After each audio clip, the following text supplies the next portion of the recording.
Everybody, and welcome to video 1 for chapter 26 on Africa and the Atlantic world.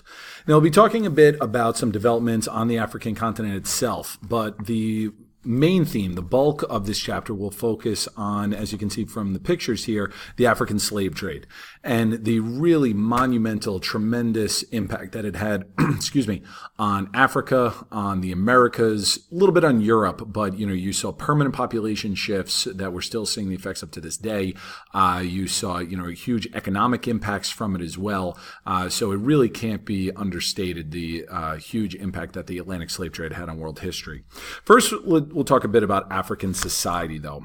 Africa never developed states and empires on the scale of Europe or Asia, but there were defined states and civilizations. By early modern times, outside groups began to influence these states more and more, though, particularly from Europe. Now, the gold and salt kingdom of West Africa were eventually replaced by smaller kingdoms that were divided by the slave trade.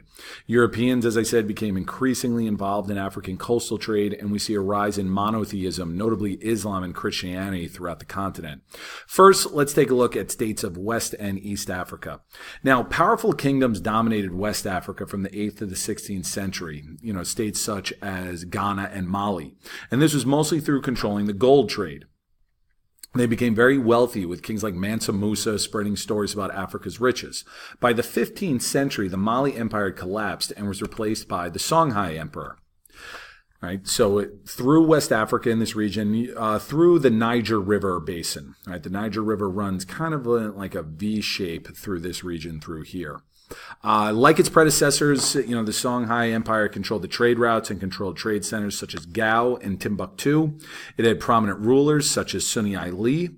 He built a large government and administration to oversee affairs. He also built an impressive military, including a navy that went along the Niger River. Ali, like all emperors of the Songhai Empire, was Muslim, and they made Islam a cultural foundation of their kingdom, while also keeping certain traditional African practices. Eventually, the Songhai Empire was overthrown and replaced by smaller regional kingdoms. Now you see some of these kingdoms that they refer to as the forest states, Benin, Oyo, Dahomey, Asante, and so forth. Not nearly as big as your gold kingdoms up here, right? The Ghana, Mali, Songhai kingdoms. Not nearly as rich either.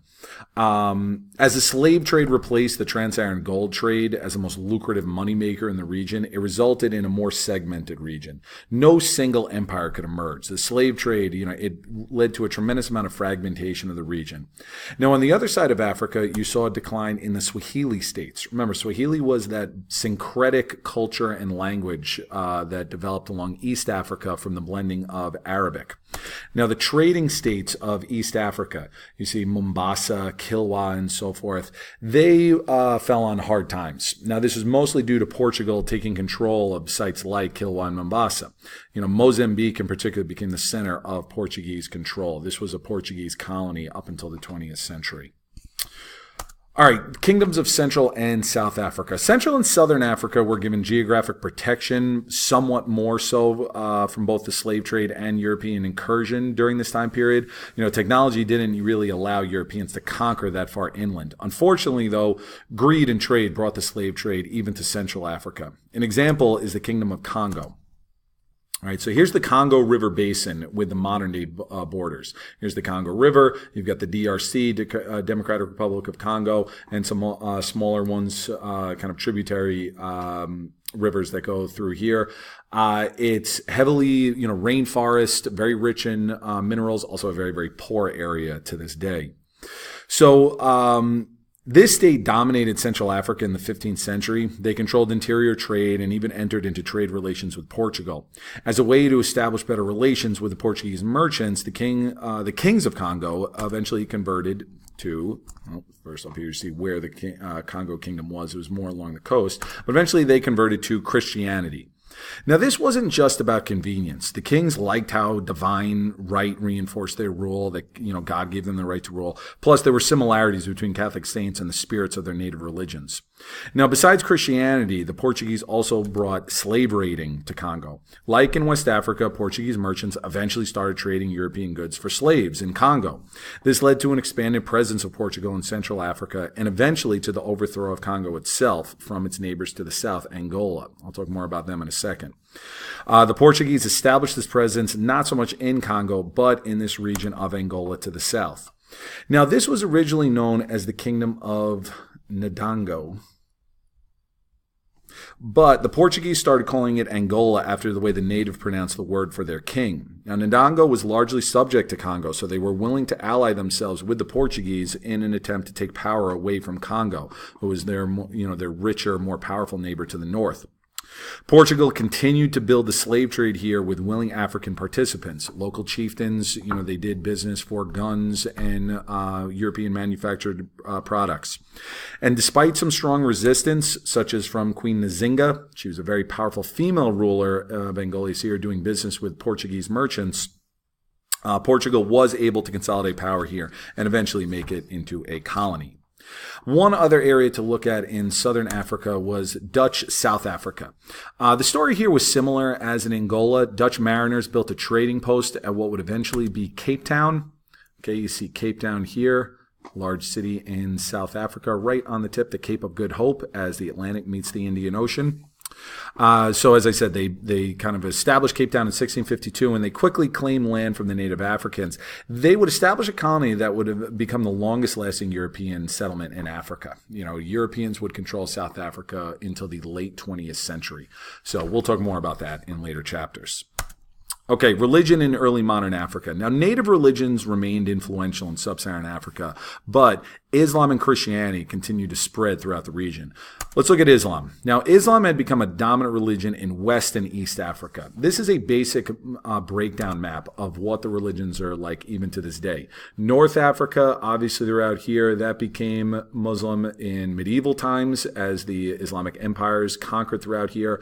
But then the trans-Saharan trade, the gold and salt trades, as they made their way to West Africa, this became heavily Islamic, and the Indian Ocean trade all along East Africa brought Islam there around the Horn of Africa and so forth. Okay, so even before the early modern period, Islam was firmly entrenched. It never really spread that much farther south, even into modern era, as you can see by this map. But, as it became entrenched in these areas, it evolved into a slightly different form of Islam than seen in the Middle East. The basics are still the same, but, some of the smaller customs and cultural practices differed. This, what we call syncretic, meaning blended form of Islam, incorporated native African customs and beliefs.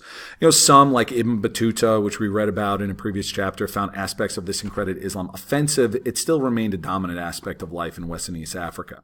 Now, farther south, you saw the spread of Christianity in the red. Christianity was brought to southern Africa by European merchants, such as the Portuguese, and this led to mass conversions in places like Congo and Angola. Now, like Islam, African Christianity was a syncretic blend of native beliefs. An example is the Antonian movement. The Antonian movement, it was founded by this woman, Dona Beatriz. That was her European name. She claimed that she was possessed by the spirit of St. Anthony of Padua. This was a very radical kind of offshoot of it. It taught that Jesus was black, Congo was the true Holy Land, and that heaven was for Africans. Now, this was obviously discouraged by Portuguese as being blasphemy, but it's an example of how syncretic faiths can lead to larger conversions among native populations. Okay, last thing here about social changes.